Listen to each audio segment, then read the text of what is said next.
status as a major historical centre, and in a drive to improve its economic situation, a number of projects taking into account the town's Buddhist past are being studied. According to Huang Zhang, a 7th century Chinese Buddhist monk who had taken the Silk Route to reach these regions, a gigantic reclining Buddha measuring 300 meters is buried under the ruins of an ancient sanctuary, situated some distance to the east where the large standing Buddha once stood. For Professor Tazi of Strasbourg University, there's no doubt as to the veracity of this document. For years now, he's returned to Bamiyan each spring in order to resume his search. Another major project concerns the large standing Buddha itself. An Afghan sculptor has proposed to rebuild this statue using the same material from the cliff face that was used by the original builders. I make a foundation, strong foundation. I make like a wall in concrete with steel. On the top of that, we make bricks. I mean, bake the bricks with a special brick with the holes, and we build on the top the shape, the form of the sculpture. When it's finished, we use the same material and put them like modeling on the top, which originally made like that, if you see. I'm trying to use the same old technique.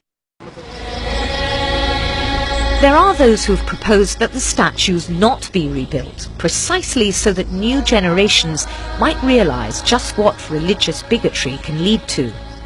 They suggest that the empty hollows be left as a reminder of those dark years when ignorance could annihilate the cultural roots of an entire population.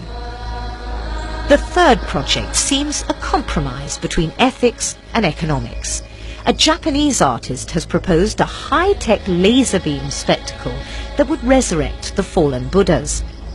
For 4 hours each day after nightfall, powerful laser beams would project a 3-dimensional image of the Buddhas in their respective places on the cliff face. This would attract people from all over and contribute to the economic recovery of the town. For the governor of the province, the most important issue is for the people of Bamiyan to live in dignity. In the history of Afghanistan, the governor is the first woman to have won this post. She aims to put a stop to the discriminatory measures aimed at the Hazara community in general and at women in particular.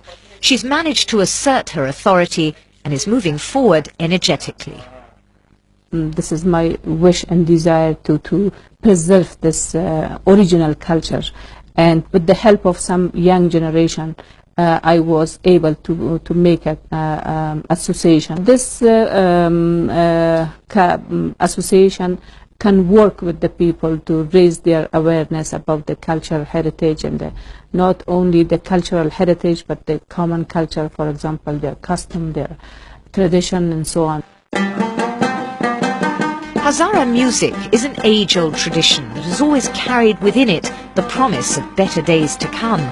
But throughout history, it has lacked respect and sometimes has been rejected. Today, it's thriving again. Accompanied by the traditional tanbur, this young musician, in an epic poem about Afghanistan, recounts the wars and misfortunes that his people have had to face in the past, and also their dreams.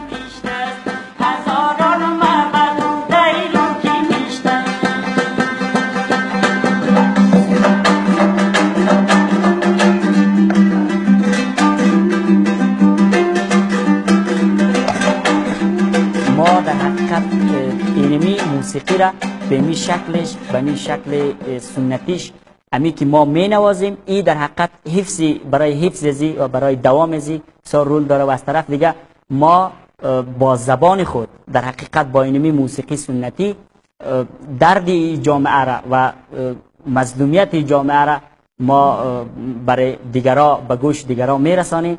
و با قالب امی موسیقی ما اکثر آهنگایی را که می خوانیم آهنگای حماسی خواندیم تا هنوز، و همچنین آهنگای محلی هم خودش به نوبه خود پیام داره و این بیانگر ازی است که این مردم اصالت بسیار قدیمی فرهنگی داره و از قدیم مردم اینمی توی فرهنگ داشته بود. In time, the Hazara people may yet regain their position within Afghan society, but the road is a very long one. A stagnant economy and a depressed social climate, combined with endemic corruption, certainly won't encourage progress. Add to this the ominous re-emergence of the Taliban with their unpunished crimes, poor educational facilities, and the slow advance in the field of human rights. But even so, changes are slowly taking place. More and more small associations are being created all over the country with the aim of providing the younger generation with ways to pull themselves out of poverty and deadly ethnic struggles, to try and build something out of the ruins of their country. Another tangible sign of that slow transformation is the ever-growing presence of women in Afghan society. Ministers, company bosses, journalists and activists are gradually filling up posts that were until now reserved exclusively for men. Within the last 5 years, a number of women have managed to speak, write and act in a way that would have meant certain death under the Taliban. This former doctor turned political activist, more than anyone, is aware of the difficulties that lie ahead before the Afghan government is compelled to recognize its responsibilities in the face of discrimination and injustice. We hope and we struggle for more women's participation in different fields, in politics, in social affairs, which is education and health and other social services, and also on culture and in every possible way. I don't believe on democracy without women. It does require time and a lot of effort and a lot of reform of social behavior to put qualification as a top priority, then only the ethnicity and language and religion. The job in Afghanistan is not complete. When we talk of democracy, let's make democracy real for the public. Not only by doing fraud on the election or showing in the media that it's done. Try to be more, to respect more the human dignity really and the human desire in human security. After a century of unrelenting persecution, the Hazara's sense of bitterness is certainly justified. But what is more striking is their determination to reveal their roots and show how intimately they're intertwined with the rich heritage of Afghanistan. From prehistoric times right up to the present, thousands of objects testifying to the greatness of the Persian, Buddhist and Islamic eras have been removed and smuggled out of the country. In this way, unscrupulous warlords continue to deprive Afghans every day of their cultural and spiritual heritage.